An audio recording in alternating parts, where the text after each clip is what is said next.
चंद्रलोक आपण जेव्हा 2019 ला घेतलं, हे त्याच्या आधीपासून इथे रेस्टॉरंट होतं. अच्छा, याच नावाने आणि ह्याच नावाने होतं.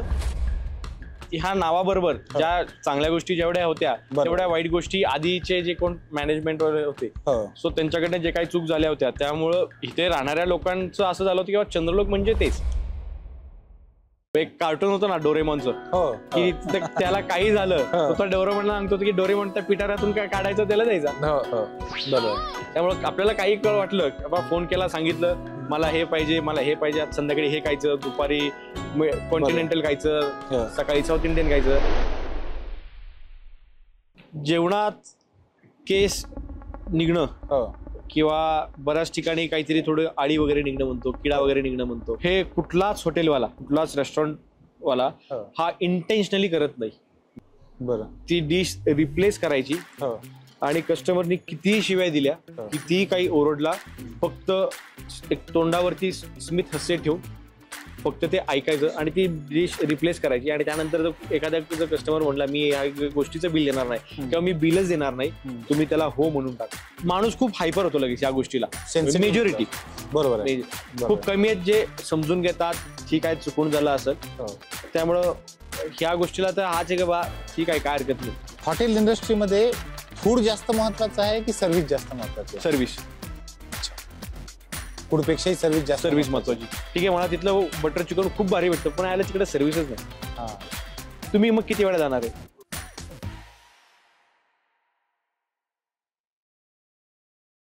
मित्रांनो नमस्कार, कसे आहात सगळे? मित्रांनो, पुणे तिथे काय उणे. आणि पुणे सगळ्यात जास्त फेमस आहे ते म्हणजे खाण्यासाठी. पुण्यात दुसरं काही नाही चालत, पण हॉटेल इंडस्ट्री पुण्यात सगळ्यात मोठी आहे. दुसरीकडे आपण म्हणतो की उद्योजकता, युवकांनी उद्योजक झालं पाहिजे, नोकरी मागण्यापेक्षा नोकरी देणार झालं पाहिजे. आजच्या आपल्या पॉडकास्टमध्ये आपण अशा एका युवकाला भेटणार आहे ज्याने नोकरी घेण्याचा नाही तर नोकरी देण्याचा मार्ग स्वीकारला. त्याचा सगळा प्रवास, गप्पा आज आपण सगळे जेवण करत करत त्यांच्यासोबत ते आपल्यासोबत शेअर करणार आहेत. अमित, 3 Years Talk मध्ये तुझं खूप खूप स्वागत.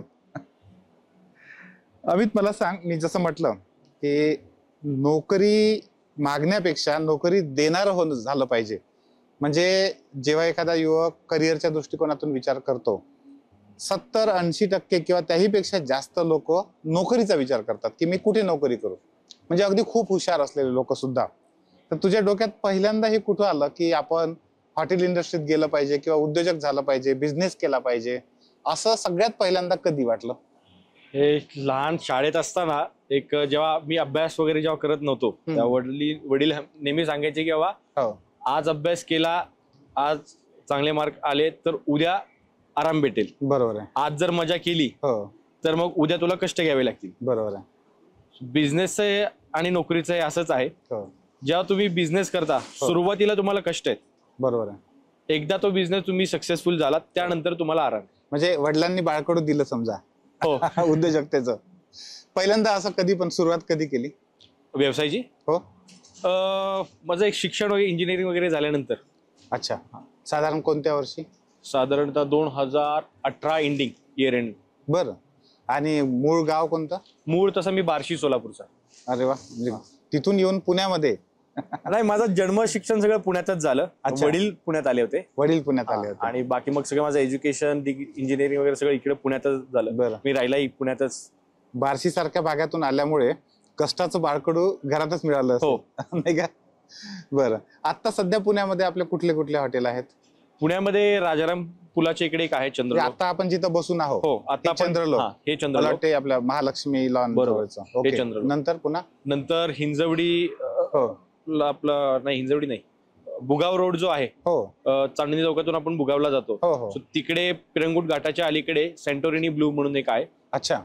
हे आताच एक 3 ते 6 महिने झाले चालू केलं. आणि म्हात्रे ब्रिज, डीपी रोड, तिकडे करिलीफ म्हणून आहे. अच्छा, म्हणजे आपण जेव्हा तिकडनं इकडे येतो, म्हात्रे पुलाकडनं आपण चंद्रलोकला येतो, पुलासाठी आपण लेफ्ट घेतलंय की एक दुसरंच रेस्टॉरंट आपलं. अच्छा, लगेच आहे? हो, लगेच. त्याचं काय नाव आहे? करिलीफ. करिलीफ. Okay, good. आणि हे कुठलं सूप आहे? हे क्रीम ऑफ ब्रोकोली. अच्छा, क्रीम ऑफ ब्रोकोली.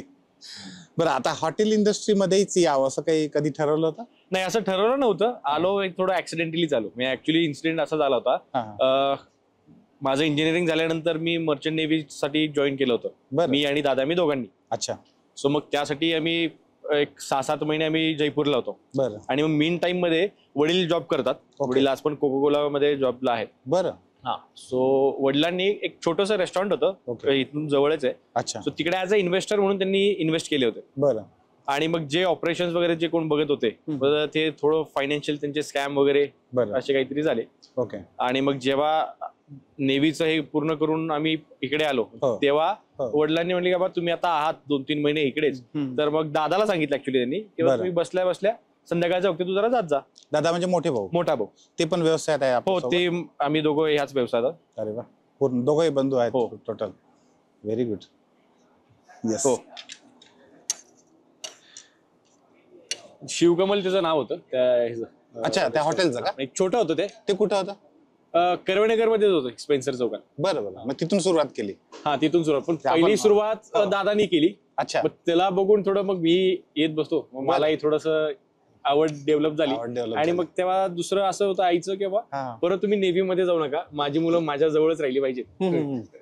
अच्छा. असं ते एक होतं. त्यामुळे मग फॉर्च्युनेटली आलो बिझनेस मध्ये. बरं बरं. हा ऍक्सिडेंट चांगला झाला बिझनेस मध्ये.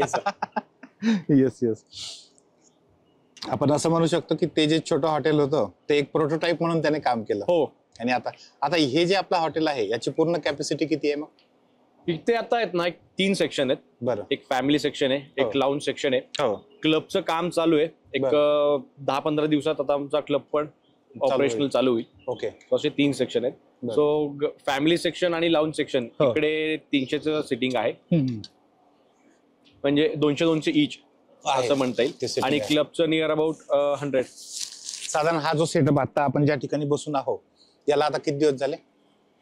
हे 2022 पासून सुरू आहे? नाही, हे 2019 ला हे केलं. बरं. मी 21 मध्ये रिनोव्हेशन पूर्ण केलं. बरं. थोडंसं 2 वर्ष जवळपास रिनोव्हेशनला लागले?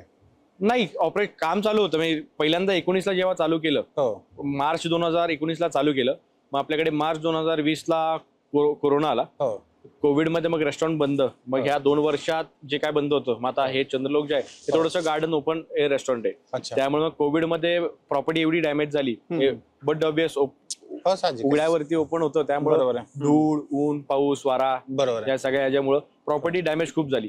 आणि स्टाफ पण मला तेवढं मेंटेन करायला ठेवता येत नव्हता, कारण लॉकडाऊन झालं होतं, सगळेच घरी गेले होते. हार्डली माझ्याकडे 1-2 जणच होते. पण त्यात झाडं आता इकडे एवढी आहेत, म्हटलं टेबल खुर्च्या ज्या काय आहेत त्या खराब झाल्या तरी चालेल, झाडं आपली जगली पाहिजे, कारण आमचा मेन युएसपी इथला हा झाडाचा आहे. बरोबर आहे. इथले जी ग्रीनरी आहे, जे काय नॅचरल लँडस्केपिंग जे झालंय ते आहेच.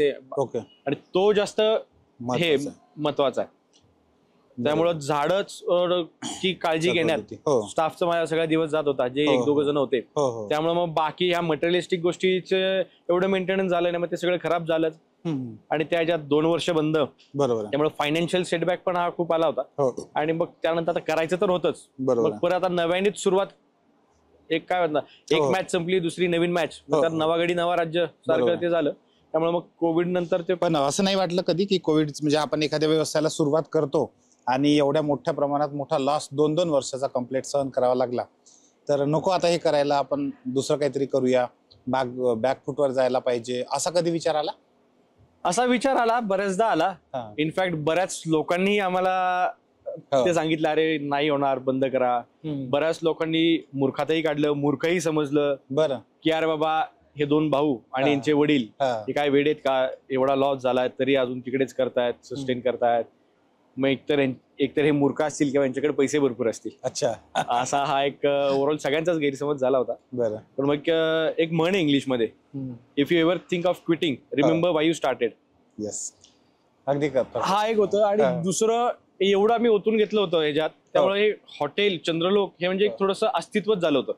म्हणजे माझं नाव अमित चापले, पण ते आडनावाला चंद्रलोक जुडलं गेलं होतं. Okay okay okay. सो एवढं ती अटॅचमेंट झाली होती. बरं. त्यामुळं अजून एक ट्राय, जेव्हा सगळेच आता हारलोय, ते म्हणतो ना आपण पोकरमध्ये सगळंच हारलोय, एक शेवटची चाल ब्लाइंड गेम खेळायची, झालं तर झालं, नाही झालं तर नाही झालं. ते जबरदस्त प्रमाणात यशस्वी झालं. हा, त्या ह्याच्यात झालं. थोडे कष्टाला साथ दिली, बरोबर आहे. आता चंद्रलोक हे नाव जेव्हा ठेवलं होतं तेव्हा काय त्याच्या मागचा दृष्टिकोन कसा? नाही, चंद्रलोक आपण जेव्हा 2019ला घेतलं, हे त्याच्या आधीपासून इथे रेस्टॉरंट होतं. अच्छा, याच नावाने आणि ह्याच नावाने होतं. ओके. आणि या नियर बाय एरियामध्ये हे नाव खूप फेमस होतं. अच्छा, बरोबर. त्यामुळे ते नाव नाही बदललं. बदलायचं आलं होतं डोक्यात, कारण ह्या नावाबरोबर ज्या चांगल्या गोष्टी जेवढ्या होत्या तेवढ्या वाईट गोष्टी आधीचे जे कोण मॅनेजमेंट वगैरे होते, सो त्यांच्याकडनं जे काही चूक झाल्या होत्या त्यामुळं इथे राहणाऱ्या लोकांचं असं झालं होतं की चंद्रलोक म्हणजे तेच. ओके. ज्यांच्यासाठी चांगले त्यांच्यासाठी चांगले, ज्यांना वाईट अनुभव आले त्यांच्यासाठी वाईट. बरोबर. त्यामुळे बऱ्याच जणांचं हे सगळं मॅनेजमेंट जरी चेंज झालं तरी ते लोकांना सहजासहज तेवढं कळत नव्हतं. बरोबर आहे. मग त्यामुळे थोडंसं त्याला टच देण्यासाठी आम्ही द ऍड केला, द चंद्रलोक. आणि डीपी रोडला जो काही हा एक हे होता ट्रेंड होता, किंवा सकाळी 11 ते 3, 3 ते 7 बंद आणि परत संध्याकाळी 7 नंतर पुढे 11-12 पर्यंत चालू, असा ट्रेंड होता. मग त्यामध्ये आमचं असं होतं की सकाळी 11 ते रात्री 12. ओके. हा आमचा टायमिंग होता. मग त्यासाठी मग आम्ही नंतर त्याला all day bar and kitchen बरं असं ऍड त्याला जोडलं. मला तू हे जेव्हा सांगत होता ना तेव्हा एक गोष्ट लक्षात आली होती की बिझनेस करायचा म्हणजे हार्ट अँड माइंड दोन्ही गोष्टी पाहिजे.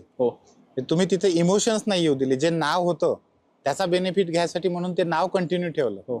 तिथे नुसतं इमोशन्सवर जाऊन चालणार नाही, आपल्याला माइंडचा विचार केला पाहिजे. आणि सोबत स्वतःचे इमोशन्स पण महत्वाचे आहेत, त्याला द जोडला आपण.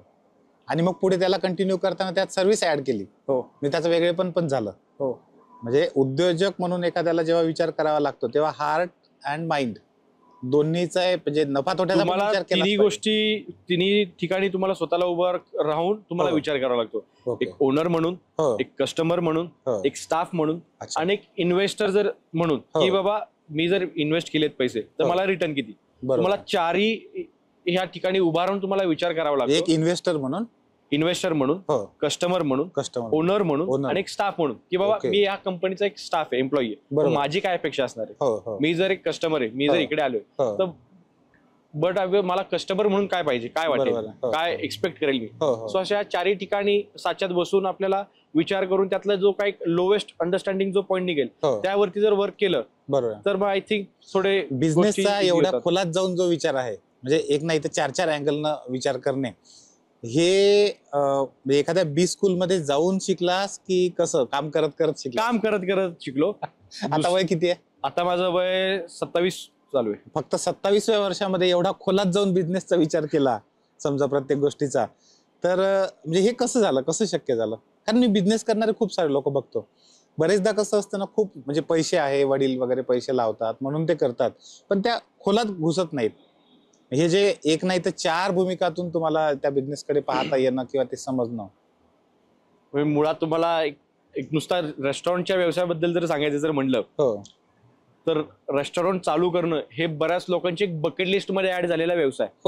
ते फॅड आहे, फॅशन आहे ती, की बाबा नाही बाबा आपलं एक रेस्टॉरंट पाहिजे, आपलं एक रेस्टॉरंट असलं पाहिजे. का तर बाबा लोकांना बाहेरून वाटतं की बाबा पैसे भरपूर आहेत, 3x 4x प्राइस निघला ते विकतात, त्यामुळे प्रॉफिट पण भरपूर असतो. आणि दुसरं म्हणजे जेव्हा एकदा रेस्टॉरंट आलं काय पाहिजे ते आपल्याला ऑर्डर करायचं, खायचं. एक कार्टून होतं ना डोरेमॉनचं, की त्याला काही झालं तर डोरेमॉनला सांगतो की डोरेमॉन त्या पिटाऱ्यातून काय काढायचं त्याला द्यायचा. बरोबर. त्यामुळे आपल्याला काही वाटलं बाबा फोन केला, सांगितलं मला हे पाहिजे, मला हे पाहिजे, आज संध्याकाळी हे खायचं, दुपारी कॉन्टिनेंटल खायचं, सकाळी साऊथ इंडियन खायचं. सो असं बऱ्याच जणांना वाटतं, पण थोडासा टफ आहे, चॅलेंजिंग. कारण काय ना, एक तर लॉंग वर्किंग असेल, हा लायबिलिटीचा बिझनेस नाहीये. तुम्हाला इनिशियल डेज मध्ये पर्सनली लक्ष देऊन बरंच हे करावं लागतं. आणि मग त्या ह्याच्यात तुमची पर्सनल लाईफ जी आहे ही तुम्हाला थोडीशी साईडला ठेवावी लागते. आणि प्लस सोशल लाईफ पण जी काय तुमचा फ्रेंड सर्कल वगैरे असेल, बाकी तुम्ही एक्स्ट्रा कुठल्या ऍक्टिव्हिटीज वगैरे करत असाल तर त्यासाठी पण थोडं तुम्हाला सेटबॅक होतो. बरोबर. जर ह्या बिझनेस मध्ये तुम्हाला हे करायचं असेल. बरोबर. आता आपला जो 3 इयर्स स्टॉक आहे ना, त्यातला जो दुसरा यस आहे त्याचा सेल्फ इक्विलिब्रियम म्हणतो आम्ही त्याला. म्हणजे हा सगळा बॅलन्स ठेवणं. आता तू जसं सांगितलं की पर्सनल लाईफ आहे, सोशल लाईफ आहे, मित्र मंडळी वगैरे हे सगळं, तर हा बरेचदा इम्बॅलन्स होतो. कारण खूप लॉंग अवर्स आहेत, खूप मोठं, खूप जास्त प्रमाणात काम करावं लागतं. तू कसं सांभाळलं मग हे सगळं दोन्ही पण? माझं एक असं थॉट आहे एक स्त्री आणि पुरुष ह्यामध्ये जर एक गोष्ट कुठली डिफरंट असेल तर ती म्हणजे हे की बाबा एक स्त्री मुलाला बाळाला जन्म घालू शकते आणि एक पुरुष एका धंद्याला जन्म घालू शकतो, एका व्यवसायाला जन्म देऊ शकतो. जसं एक बाळ जेव्हा जन्मतं तेव्हा सुरुवातीला इनिशियल डेजला आई त्या बाळाभोवतीच फिरत असते. बरोबर. जे काय असेल ती खाताना लक्ष, झोपताना लक्ष, बाळ झोपले की झोपायचं, पूर्ण सर्वस्वच राहते तिचं. त्यामुळं मी पण हा बिझनेस जेव्हा सुरुवातीला चालू केला एक तर नॉलेज काही नव्हतं कारण ऍक्सिडेंटली आलो होतो. बरोबर. जे काय शिकलो, जे काय एक्सपिरियन्स आले हे सगळे इथे थांबून काम करून लोकांशी बोलून, कस्टमर असेल, स्टाफ असेल, जे कोण सेल्समन वगैरे काही बाकीच्या कंपनीचे वगैरे येतात मग ह्यांच्याशी भेटून बोलून जे काय नॉलेज आलं ते सगळं इकडे चाललं. Practical on field. टेक्निकल असं काय कुठलं मी काय HM ची डिग्री वगैरे घेतली आहे, काय क्रॅश कोर्स केला आहे, काही नाही. जे काय ते सगळं इकडे ऑन फील्ड. ट्रेनिंग घेतलं नाही, कुठलंच नाही. ग्रेट. सो जे काय होतं ते असंच रडत खडत चालत. बरोबर. पहिल्यांदा रांगलो, मग चालायला लागलो, ठेच लागली, मग चालायचं कळलं, मग पळालो, मग पळल्यानंतर पाय अडकला, मग आता उडी मारली. असं सगळं हे तेच आहे. मगाशी तू दादाचा उल्लेख केला आणि वडिलांचा पण, तर त्यांची कशी मदत मिळते या सगळ्याच्यात? मी आणि दादा आम्ही प्रत्येक ह्याच्यात खांद्याला खांदा लावूनच. बिझनेस मध्ये यायच्या आधी तो दादा माझ्यापेक्षा 4 वर्षांनी मोठा आहे. बरं. त्यामुळे तो आधी थोडासा एक मोठा भाऊ छोट्या भाऊ मध्ये जे काय वाद वगैरे होतात घरी किरकोळ गोष्टीवरनं किंवा मोठ्या भावाला थोडासा पण घाबरतो वगैरे ते. पण मग जेव्हा आम्ही बिझनेस मध्ये आलो, व्यवसाय चालू केला, तेव्हापासून आम्ही भाऊ कमी आणि आम्ही मित्र खूप झालो. बरं. म्हणजे आता आम्ही एवढं आमचं हे झालं की आम्ही कुठल्याही गोष्टीवरती आज आम्ही चर्चा करू शकतो. अच्छा. कुठल्याही गोष्टीवरती आम्ही जोक मारतो, हे करतो. बरं. त्यामुळं मेंटली स्टेबिलिटी जी आहे ना ही दादाच्या आणि वडिलांच्या ह्याच्यामुळे मला भरपूर झाली, खूप चांगली मिळाली. माझं थोडं काय झालं तर मी टेन्शन घेणारा थोडंसं मला टेन्शन लवकर येतं थोडंसं मी, पण ह्या दोघांमुळे मला ती सपोर्ट खूप भेटला चांगला. तो माझा काय म्हणतात ना विकनेस जो होता. इमोशनल सपोर्ट पण महत्वाचा असतो आणि तो पण छान मिळाला. पुण्यामध्ये म्हणजे प्रत्येकाला असं वाटतं की आपण हॉटेल टाकलं पाहिजे कारण सगळ्यात जास्त चालणारा बिझनेस म्हणजे हॉटेल आणि खूप सारे हॉटेल आहे भरपूर. कधी कॉम्पिटिशन नाही जाणवली? कॉम्पिटिशन असली पाहिजे कारण जेव्हा कॉम्पिटिशन असते तेव्हा व्यावसायिक जो आहे तो त्याच्या प्रोडक्ट वरती विचार करतो अजून कसं बेटर करता येईल. बरोबर.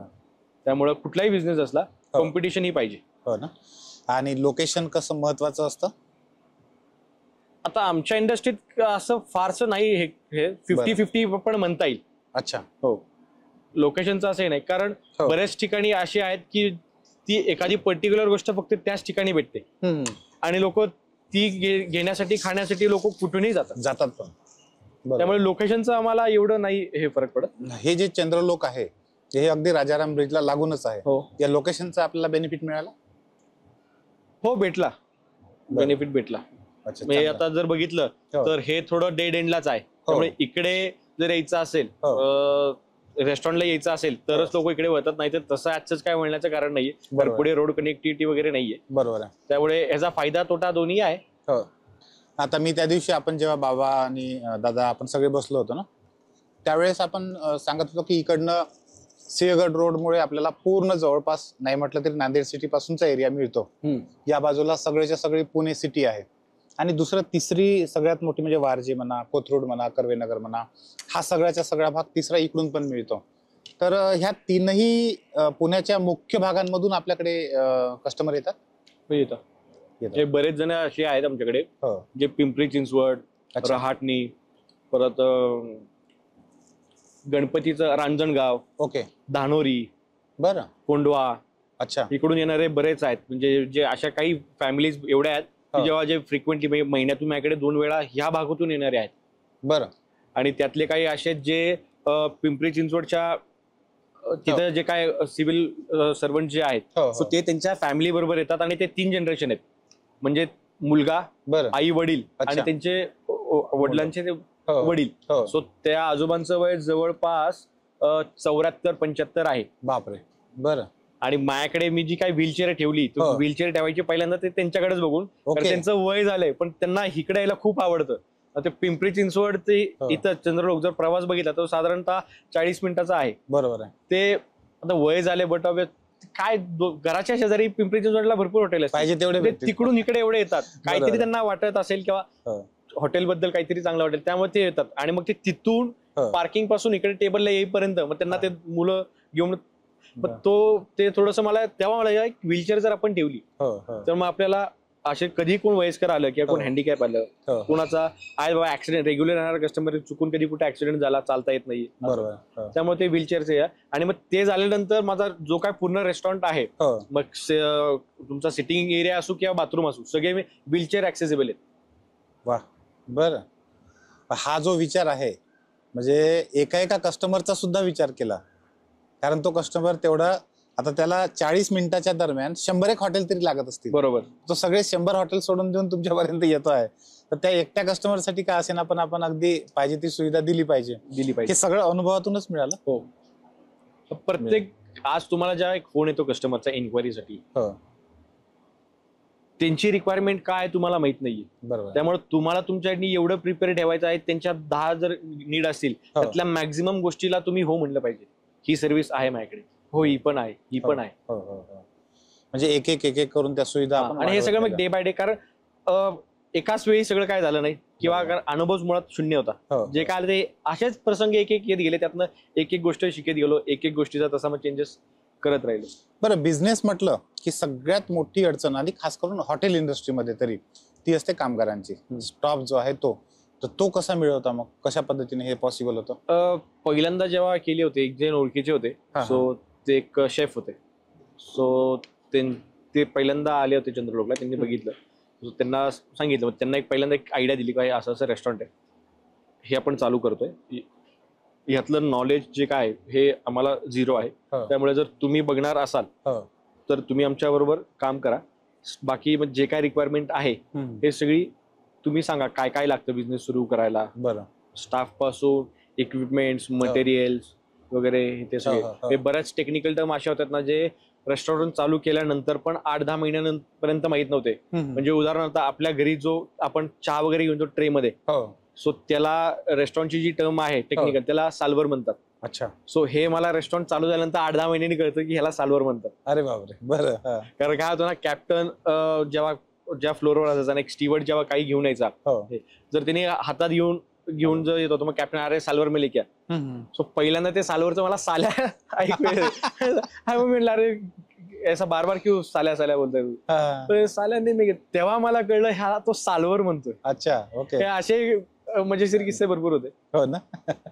मग हे आता कसं मॅनेज होतं सगळं ह्या लोकांना हँडल करणं? किती लोक आहेत सध्या काम करणं? आता इकडे नियर अबाउट एक 60 जण आहेत. म्हणजे फक्त या ठिकाणी? फक्त चंद्रलोक. आणि सगळ्या तिन्ही हॉटेल मिळून ऍव्हरेज इकडे 50-40-30 एक 80 120-140 ऍव्हरेज. हे 130-140 लोकांचं जे मॅनेजमेंट आहे ते कसं करता मग?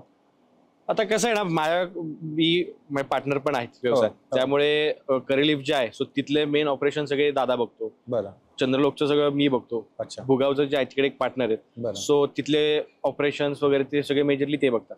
ओके, त्यामुळे असं इंटॅक्ट कुठलं कुणाला हे नाहीये की मला तिकडचं पण मलाच एकट्याला सगळं बघायचं आहे. त्यामुळे आमची एक टीम जी आहे, कोर टीम, ही खूप स्ट्रॉंग आहे. बरं, त्यामुळे काम होतात. आणि जो काय स्टाफ आहे आता माझ्याकडे हा बरेच 3-4 वर्षापासून माझ्या बरोबर आहे, त्यामुळे त्यांना माझ्यावरती विश्वास आहे, मला त्यांच्यावरती विश्वास आहे. बरोबर, त्यामुळं हे सगळं आता चालू आहे. तेही मगाशी तू जे म्हटलं होतंस ना की आपल्याला स्टॉपच्या दृष्टिकोनातून पण आपल्या बिझनेसकडे पाहता आलं पाहिजे. मग असं तो स्टॉप आपल्याकडे टिकला पाहिजे, राहिला पाहिजे, त्यांनी चांगली सर्व्हिस आपल्या लोकांना दिली पाहिजे, याच्यासाठी आपण एक्स्ट्रा काही करतो? हो, काय नाही, हा स्टाफ आमच्या इंडस्ट्रीमध्ये बेसिकली जे स्टाफ आहेत हे अनस्किल्ड स्टाफ असतो. अनस्किल्ड जास्त असतो. बरोबर आहे. हो, आणि त्यामुळे त्यांची थॉट प्रोसेस थोडीशी वेगळी असते. त्यांचे ऍज अ एम्प्लॉई म्हणून नसते की बाबा त्यांचं एक असतं, मैं इधर मालिक के पास काम कोय, कंपनीत कामाला नाहीये, मालिक के पास काम कोय. त्यामुळं पहिल्यांदा त्यांना एक कंपनी काय असते, बरोबर, कंपनीचे विजन काय आहेत, कंपनीला तुमच्याकडून काय पाहिजे, कंपनीची आणि स्टाफची ती फ्रिक्वेन्सी फक्त पहिल्यांदा मॅच करावी द्यायची असते. ती झाली की ते होतं.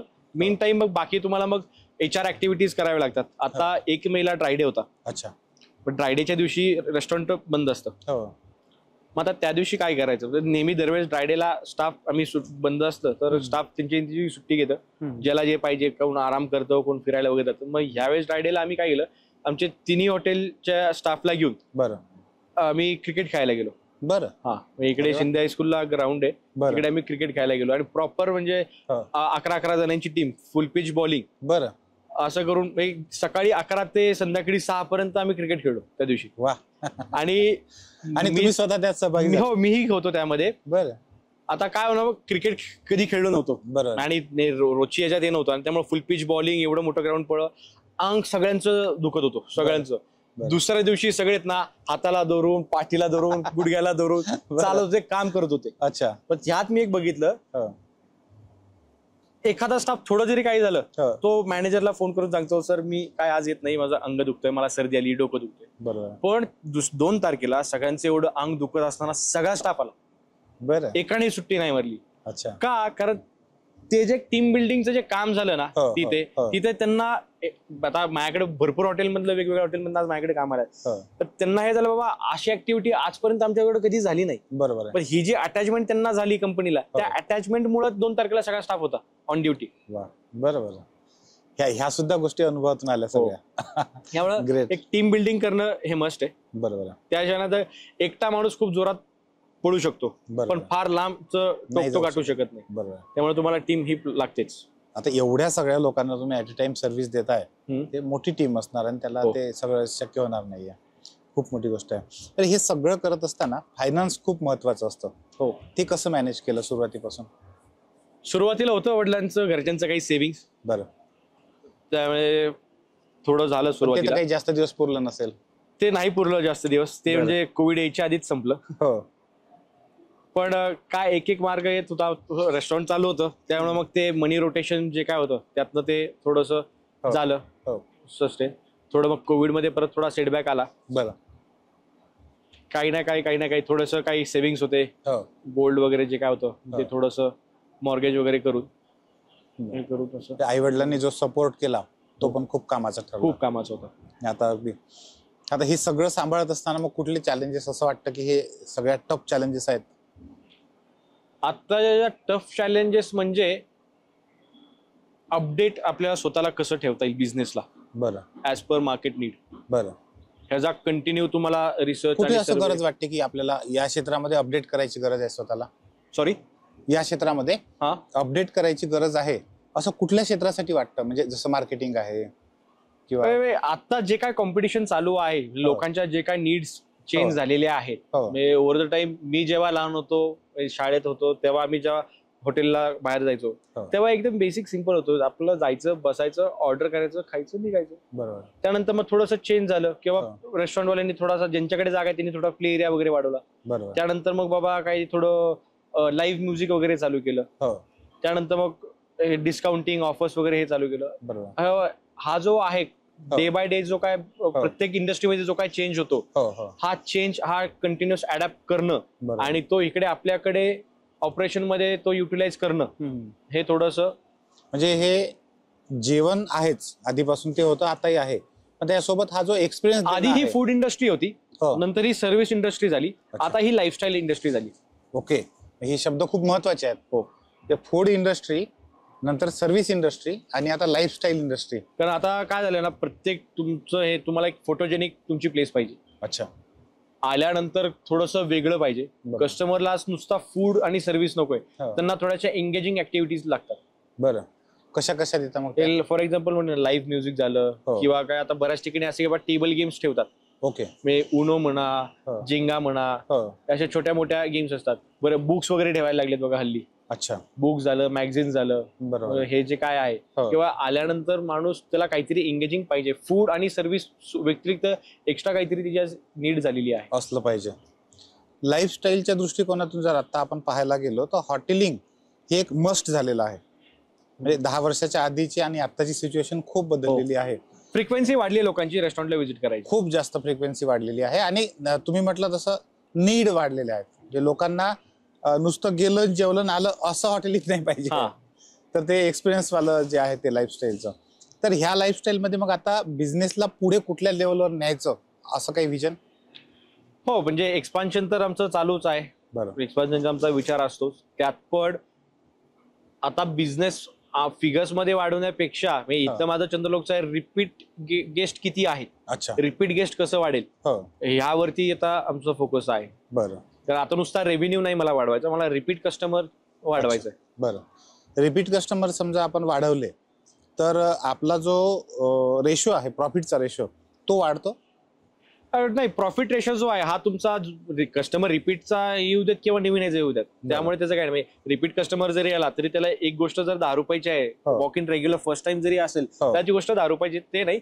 रिपीट कस्टमर मध्ये ना तुमचा एक डेटाबेस सेट होतो. तुमचा एक जो लो एच की बाबा हा ऍव्हरेज जो आहे तुमचा ऍव्हरेज वाढतो, ऍव्हरेज सेल जो आहे ना हा तुमचा वाढतो. अच्छा. कारण नवीन एक रिपीट कस्टमर जेव्हा तुमच्याकडे येतं म्हणजे बाबा तुम्ही काहीतरी केलंय वेगळं चांगलं, बरोबर, तुम्ही त्या कस्टमरला जिंकलात, त्यामुळे रिपिटेटिव्ह कस्टमर वाढवणं म्हणजे तुमचा ऍव्हरेज वाढतो. ऍव्हरेज वाढवणं.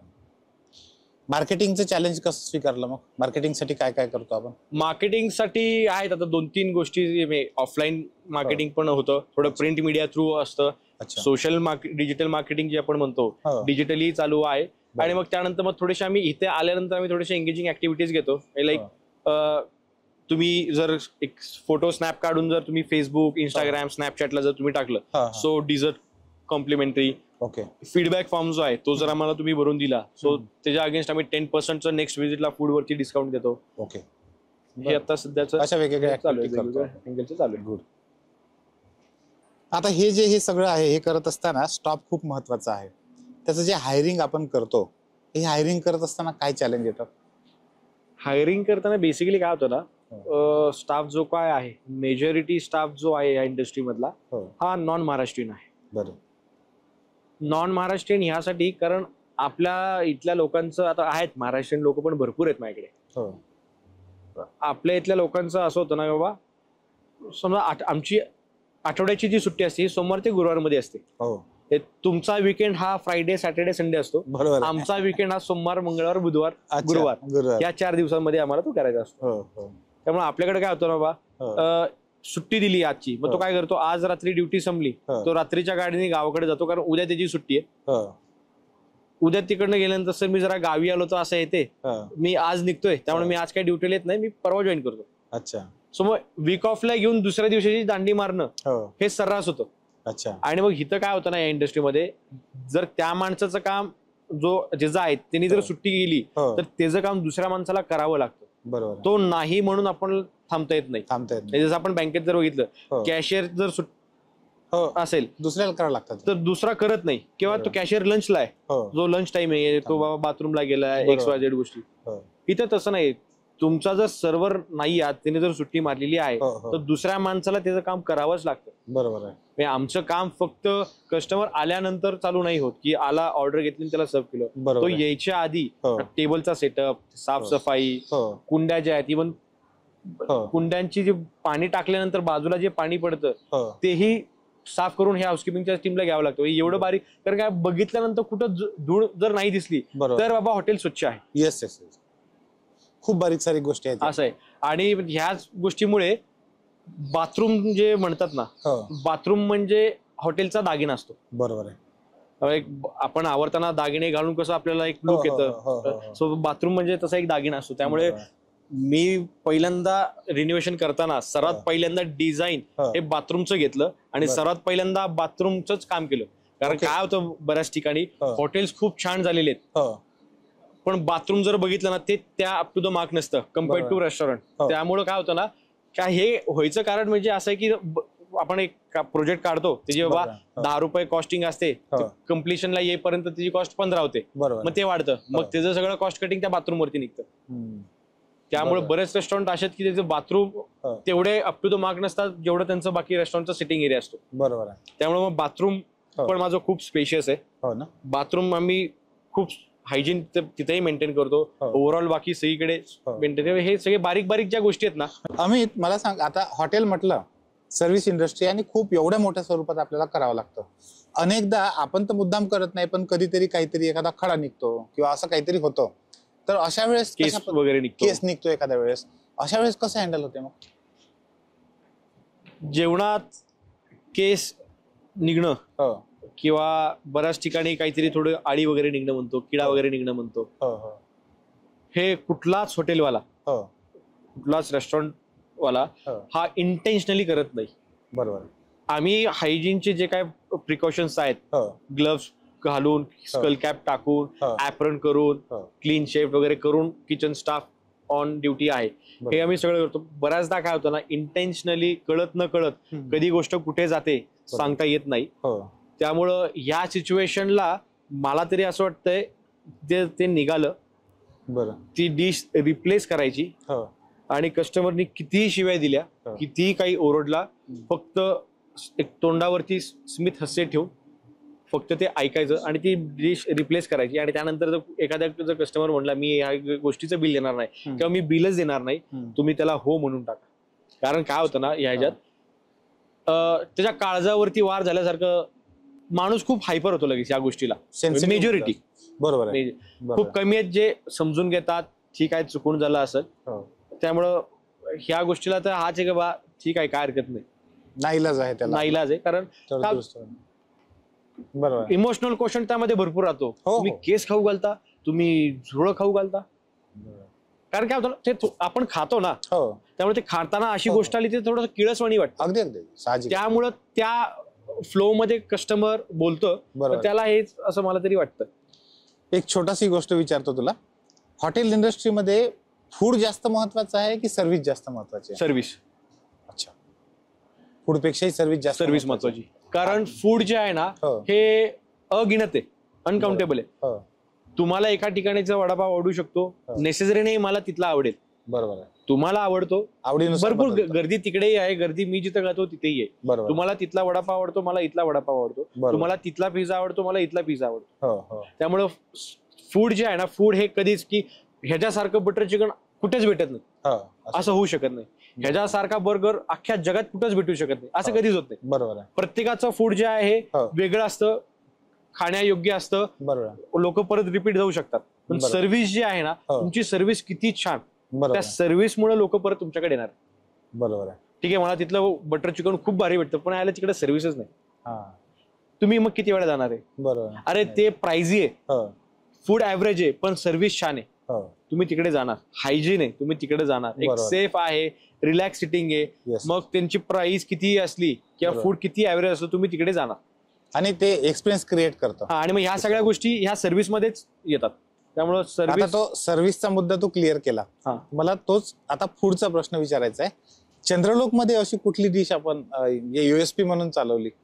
आता मी जसं म्हटलं, माझं गाव तसं मूळ सोलापूर, त्यामुळे सोलापूरचं जे आमचं सीख कबाब जे आहे, मटन सीख कबाब. अच्छा. सो तो सीख कबाब एक इकडे भेटतो. बरं. प्लस आपली सोलापूरची जी मसाला भाकरी जी आहे ती एक इकडे भेटते. त्यामुळे लोकांचं बऱ्याचदा काय व्हायचं ना, मसाला पापडला एवढे मसाला पापड एक किती सिंपल डिश आहे, पण त्याला व्हेरिएशन्स बघा. कोण म्हणतं फ्राय करून मसाला पापड द्या, कोण म्हणतं रोस्टेड मसाला पापड द्या, कोण म्हणतं मसाला वेगळा पापड वेगळा, अच्छा, कोण म्हणतं टोमॅटो वेगळा. त्यामुळे त्याला एवढे व्हेरिएशन्स आहेत ना, मग त्यासाठी आम्ही बिस्किट भाकरी जी आहे, मसाला भाकरी, सो ती एक तास कडक राहते. मसाला पापड जर तुम्ही बघितला तो लगेच नरम पडतो आणि तो दातात अडकतो. तो बिस्किट भाकरी जी आहे ही मसाला पापडला हा रेप्लिकेट करतो, जो कडक तासभर राहतो, दातात अजिबात अडकत नाही, कारण एकदम पापडासारखी पातळ भाकरीवरती ते केलेलं असतं. सोलापुरी खास वैशिष्ट्य आपण म्हणू शकतो त्याला. आणि बाकी मग थोडंसं आमच्याकडे मँगलोरियन क्युझिन पण आहे. सी फूडचं मँगलोरियन करी, नीर डोसा, अप्पम ही आमची युएसपी आहे.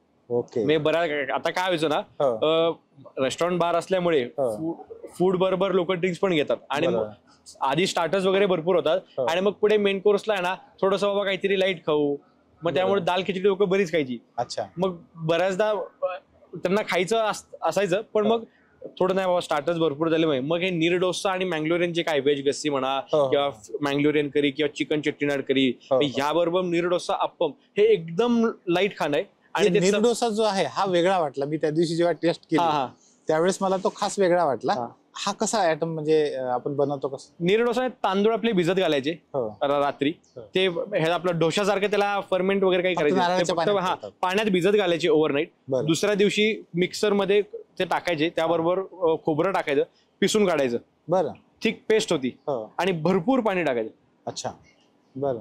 भरपूर पाणी. नीर डोसा नावातच त्याचा अर्थ आहे. ओके. पाण्याचा डोसा. पाण्याचा डोसा. Good, great. येस. आता कर्वेनगर मध्ये जवळपास नाही म्हटलं तरी माझ्या माहितीतच 40-50 हॉटेल्स आहेत आता थोडंसं फुडी असल्यामुळे हे सगळं, आणि आमची टीम पण प्रचंड फुडी आहे. तर ह्या सगळ्या हॉटेलमध्ये आपला USP, चंद्रलोकचा खास USP असं काय सांगता येईल? तुम्ही सगळेजण पुढे आहात म्हणलं की तुमच्या आठवड्यातनं 1-2 वेळा व्हिजिट इथून पुढे नक्की. अच्छा, असं मी गृहीत धरतो. माझ्या चंद्रलोकला यायचं कारण म्हणजे असं आहे, पार्किंग, हो, फुल जी शांतता आहे. आता आपण बसलोय बघा, माईक लावलाय, नंतर तुम्ही जेव्हा ऐकताल तुम्हाला एकाही गाडीचा हॉर्न नाहीच आहे, आवाज ऐकू येणार नाही. बरोबर, किंवा रस्त्याने ये जा, तिथं जी चिर शांतता आहे. इकडे तुम्ही जर बसलात तुम्हाला पक्ष्यांचे आवाज भरपूर येतील. आता माझ्याकडे हे जे इकडे हट वगैरे आहेत ना, तो त्या हटच्या इकडे 4-5 पक्ष्यांनी घरटी केलेली. अच्छा, हे तुम्हाला नाही कुठे बघायला भेटणार. एंट्रीला म्हणजे राजाराम ब्रिज पासून 100-200 मीटरवर हो तुम्हाला घरटी कुठे बघायला नाही भेटणार. आणि ज्या घरट्यात पिल्लं आहेत, आई भरवतीये, हे तुम्हाला कुठे दिसणार नाही. आता एंट्रीलाच केल्यानंतर समोर एक सेल्फीची एक वॉल आहे बघा, तारेने त्यात थॉट्स लिहिलेले आहेत, नेचर बेस्ड थॉट्स आहेत त्यावरती. सो मग त्या तारेला चिमणीला घरटं करायला खूप सोपं जातं. त्यामुळं ते 10-15 वेळा आहे ना तिकडं घरटी झालेली आहेत त्याच्यावरती. आणि मग यात काय होतं ना, घरट्यातनं जेव्हा बाळ ते जे काय घाण करतं, तर ते जे डाग ते त्या भिंतीवरती आलेले आहेत ते काढलेलं नाही मी. जोपर्यंत बाळ पिल्ल वगैरे तिथं आहे ते तसंच, ते घाण दिसू देत इंटरियर जरी माझ्याकडे दिसलं तरी, कारण त्या डागामुळे त्याकडे लक्ष जाणार आहे. आणि ते लक्ष गेल्यानंतर कस्टमरला अरे पिल्लाचं घरट आहे. भारद्वाज पक्षी बरोबर ची बरीच घरटी इकडे आहेत. म्हणजे एवढा महत्वाचा मोठा बिझनेस सांभाळत असताना सुद्धा निसर्ग आपण जपला आहे. तो हा एक कारण ते कुठे बघायला नाही ना भेटत, आणि तोच आपला USP पण आहे असं म्हणू शकतो. असे शांतता ज्याला पाहिजे, ज्याला एक रिलॅक्स सिटिंग पाहिजे, पार्किंग आहे, फूड मध्ये तुम्हाला मल्टिपल ऑप्शन्स आहेत, बरोबर, सर्व्हिस तुम्हाला चांगली भेटेल इकडे. ह्या 5-6 गोष्टी सगळ्या जोडून एकत्र इकडे माझ्याकडे भेटतात. त्यामुळे लोक माझ्याकडे येतात. हे सगळं जेव्हा आता मी आज सकाळीच पीटर ड्रकरचं एक पुस्तक वाचतो, त्याने सांगितलंय की एक साधं ब्रेकफास्ट जेव्हा आपल्याला सर्व करायचा राहतो, तर त्यावेळेस किती बारकाईनं त्या जो सर्व करणार आहे त्याला विचार करावा लागतो की तो माणूस येणार कधी आहे, किती वाजता येणार आहे, त्याच्या आधी ते अंड कधी उकडायला टाकायचं, ते ब्रेड कसा त्याला हे करायचं, आणि हे सगळं करताना त्याचा सगळा विचार करून की तो माणूस बसला की त्याला 2 मिनिटात ते सर्व झालं पाहिजे. हा हॉटेल इंडस्ट्रीमध्ये प्रोसेसला खूप महत्व आहे. ते शिजवण्याचं असेल, सर्व करण्याचं असेल किंवा काही, तर मग ही सगळी प्रोसेस व्यवस्थित आणि वेळेवरच झाली पाहिजे. याच्यासाठी आपण काही असं स्पेशल करतो? हो भाई, यासाठी आमची रोजची स्टाफची मीटिंग, ब्रीफिंग असतं, ड्रिलिंग असतं. त्याच्यामुळे तुम्हाला तेच म्हणतो ना, स्टाफचा जो काय हे असतं, सो आमची सुरुवात फक्त कस्टमर आल्यानंतर नाही, ह्या सगळ्या गोष्टीचा स्टाफला विचार करावा लागतो. त्यामुळं स्टाफ हायरिंगचं जे तुम्हाला म्हणलं मी, सो हा बऱ्याच ठिकाणचा आहे, ऑल ओव्हर भारतातल्या बऱ्याच राज्यांमधला माझ्याकडे स्टाफ आहे. आणि हायरिंग करताना मेन अडचण जी येते की बाबा तो तिकडून इकडे पुण्यात येणार, मग तिकडून येणं बेसिकली होतं असं की बाबा त्याला त्याची कामं संपवायची यायच्या आधी, कारण एकदा तो आला तो वर्षभर परत जात नाही. बरोबर, त्यामुळं यायच्या आधी त्याला त्याची कामं संपवायची. ते झाल्यानंतर मग ट्रेनचं तिकीट, ट्रेन असेल, फ्लाईट असेल, जे काय, मग त्याचं बुकिंगचं कन्फर्मेशन, हे सगळं हे करून मग त्याचा इकडे यायचा टायमिंग आणि आपल्याला ज्या टायमिंगला स्टाफ लागणार आहे ते टायमिंग हे थोडंसं मॅच करायला जरा आम्हाला चॅलेंजिंग जातं. ओके, त्यामुळे सरप्लस स्टाफ हा आम्हाला नेहमी ठेवावाच लागतो. आणि सीझन ऑफ सीझन जे आहे त्या अकॉर्डिंगली आम्हाला सुट्ट्या पण कशी द्यायच्या काय हे आम्हाला थोडंसं हे सगळं मॅनेज कॅल्क्युलेशन हा आधीच करावं लागतं. कारण गरजेचं नाही. ऑफ सीझन मध्ये काय होतं ना, बऱ्याच जणांना आता लग्नाचं जे आपण बघितलं तर ते हिवाळ्यात आणि उन्हाळ्यात, पावसाळ्यात तर लग्न होत नाही. आणि लग्न हे असं आहे की बाबा त्याला जावंच लागतं. आपण कुणालाच नाही म्हणू शकत नाही की कोण थांबतही नाही, किंवा आपणही स्वतःला थांबवा चांगलं वाटत नाही. बरोबर. आणि उन्हाळा आणि हिवाळा ह्या दोन्ही ह्याच्यात तो आमचे सीझन असतात बिझनेसचे. बरोबर आहे. पण त्या ह्याच्यात जो जाणार आहे तो आधीच इंटिमेट करतो, मग त्याच्या जागी दुसरा स्टाफ आपल्याला हायर करून हे करायचं. आणि मग सीझन मध्ये काय होतं ना, थोडंसं स्टाफचं आगे पिछे होतच स्टाफचं, त्यामुळे ते सांभाळावं लागतं. हा थोडा मेन जो आहे चॅलेंजिंग ते हे आहे. खूपच सुंदर पद्धतीने अगदी बिझनेस करावा असं का वाटलं, ही सुरुवात कशी झाली, तर आता सगळं हे एवढा मोठा पसारा, जवळपास 120-130 लोकांचा सगळा पसारा, आणि हे सगळं सांभाळत असताना काय कसरती आपल्याला कराव्या लागतात, त्या सगळ्या प्रवासाला खूपच चांगल्या पद्धतीने तू उत्तर दिली, किंवा ते सगळं खूप चांगल्या पद्धतीने समजावून सांगितलं. निश्चितपणे हा पॉडकास्ट पाहणारे जे तरुण आहेत, खास करून ज्यांना वाटतं की आपण उद्योगाकडे वळलं पाहिजे, नोकरी मागणारे नाही तर नोकरी देणारं झालं पाहिजे असं ज्यांना वाटतं त्या सगळ्यांसाठी हा पॉडकास्ट खूप महत्त्वाचा ठरू शकतो. मित्रांनो, हा पॉडकास्ट असे जे व्यक्ती आहेत, कदाचित तुम्ही ते असाल कदाचित नसाल, त्या सगळ्यांपर्यंत आपण प्रत्येकानं पाठवला पाहिजे असं वाटतं. आणि त्यासाठी या चॅनलला सबस्क्राईब नसेल केलं तर अजून सबस्क्राईब लगेच करा आणि जास्तीत जास्त लोकांपर्यंत हा जो आपला पॉडकास्ट आहे तो पोहोचवा. अमित, खूप खूप धन्यवाद. Yes.